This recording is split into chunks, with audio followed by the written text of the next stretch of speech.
ഒരു കാര്യം കൂടി ഡാൻ, ഈ കണക്കെടുപ്പിനിടയിൽ ഉയർന്നു വന്ന തിരുവനന്തപുരത്തെ ഒരു മണ്ഡലത്തിൽ നിന്നുള്ള കൗതുകമുള്ള നിരീക്ഷണം കൂടിയുണ്ട്. അതായത് നേമത്ത് കെ.എസ്. ശബരിനാഥൻ വിജയിച്ച് കയറും. അതിന് കോൺഗ്രസ് നേതൃത്വം മുന്നോട്ട് വയ്ക്കുന്ന കണക്കുണ്ട്. അതിന് തദ്ദേശ തെരഞ്ഞെടുപ്പും ഒപ്പം കഴിഞ്ഞ തവണ മുരളീധരൻ മത്സരിച്ച സാഹചര്യങ്ങളൊക്കെ താരതമ്യപ്പെടുത്തിക്കൊണ്ടാണ് ഈ കണക്കെടുപ്പ്. ഈ കണക്കെടുപ്പിൻ്റെ ഒരു വസ്തുത എത്രമാത്രമാണ് ഡാൻ? ശബരിനാഥന് ഏത് ഫാക്ടറിൽ ഏത് സാഹചര്യത്തിൽ അവിടെ വിജയിക്കാൻ പറ്റുമെന്നതാണ് ഈ കോൺഗ്രസിൻ്റെ കണക്ക്. ആ കണക്കുകൂട്ടൽ പുറമേക്കുള്ള അവകാശവാദത്തിനപ്പുറം എന്തെങ്കിലും കഴമ്പുണ്ടോ?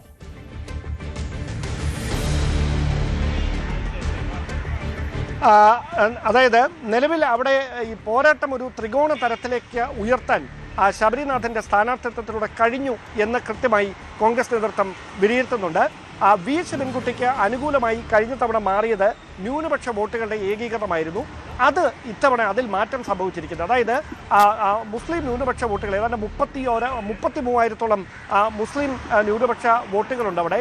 ആ വോട്ട് ബാങ്ക് ശബരിക്ക് അനുകൂലമായി മാറിയിട്ടുണ്ട് എന്നാണ് കോൺഗ്രസ് ക്യാമ്പിൻ്റെ വിലയിരുത്തൽ. അതേസമയം LDF ക്യാമ്പ് പൂർണ്ണമായി തള്ളിക്കളയുകയാണ്. കാരണം അവർ കൃത്യമായി വി ശിവൻകുട്ടിക്കൊപ്പം തന്നെയാണ്. അദ്ദേഹവുമായി വ്യക്തിബന്ധമുള്ള ആളുകളാണ് ആ സമുദായത്തിൽ ആ മണ്ഡലത്തിൽ കൂടുതലെന്നൊക്കെ അവർ അവകാശവാദം ഉന്നയിക്കുമ്പോഴും UDF ക്യാമ്പിൻ്റെ പ്രതീക്ഷ ശബരിനാഥൻ അവിടെ ഒരു സ്വാധീനമുണ്ടാക്കാൻ കഴിഞ്ഞിട്ടുണ്ട്. മാത്രമല്ല തെലങ്കാന മുഖ്യമന്ത്രി അടക്കം ദേവേന്ദ്ര റെഡ്ഡി ഉൾപ്പെടെയുള്ളവരെ എത്തിച്ചുകൊണ്ട് ഈ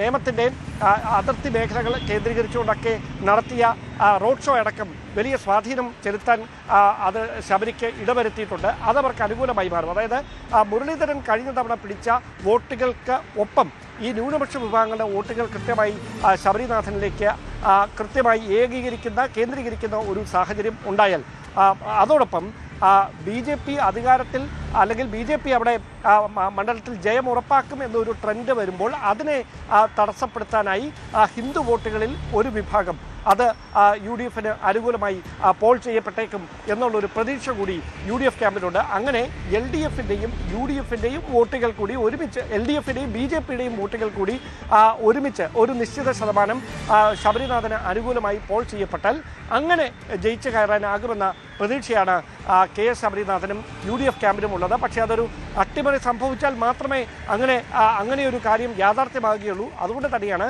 ശബരിനാഥൻ ജയിച്ചില്ലെങ്കിലും അവിടെ ആര് ജയിക്കുമെന്ന് നിർണ്ണയിക്കുന്നതിൽ K.S. ശബരിനാഥൻ പിടിക്കുന്ന വോട്ടുകൾ K.S. ശബരിനാഥൻ്റെ സ്ഥാനാർത്ഥിത്വമൊക്കെ വലിയ നിർണായകമായ ഫാക്ടറായി മാറും. വി ശിവൻകുട്ടിക്ക് ഏതെങ്കിലും തരത്തിൽ പരാജയം സംഭവിച്ചാൽ അതിനൊറ്റ കാരണം മാത്രമേ ഉള്ളൂ, അത് ശബരിനാഥൻ പിടിക്കുന്ന വോട്ടുകളായിരിക്കുന്ന കാര്യത്തിൽ ഒരു സംശയവുമില്ല. യെസ്, വളരെ പ്രധാനപ്പെട്ട കാര്യമാണ്. എന്തായാലും കോൺഗ്രസിന് വലിയ പ്രതീക്ഷകളുള്ള ഒരു തെരഞ്ഞെടുപ്പാണ് കഴിഞ്ഞു പോകുന്നത്. ഡാൻ സൂചിപ്പിക്കുന്നത് പോലെ എല്ലാ ഫാക്ടറുകളും ഇത്തവണ അനുകൂലം. അതുകൊണ്ടുകൂടിയാണ് ഈ ഒരു വലിയ കണക്കിലേക്ക് വരുന്നത്. സ്വാഭാവികമായ ചോദ്യമുണ്ടാവും, 42 MLA-മാരുള്ള ഒരു മുന്നണി 100 സീറ്റെന്ന അവകാശവാദം മുന്നോട്ട് വയ്ക്കുമ്പോൾ 58 സീറ്റുകൾ എങ്ങനെ പിടിച്ചെടുക്കുമെന്ന ചോദ്യം. അത്രയും ഫാക്ടർ ഉണ്ടായി. ഇതാണ് UDFൻ്റെ കണക്കെടുപ്പ്.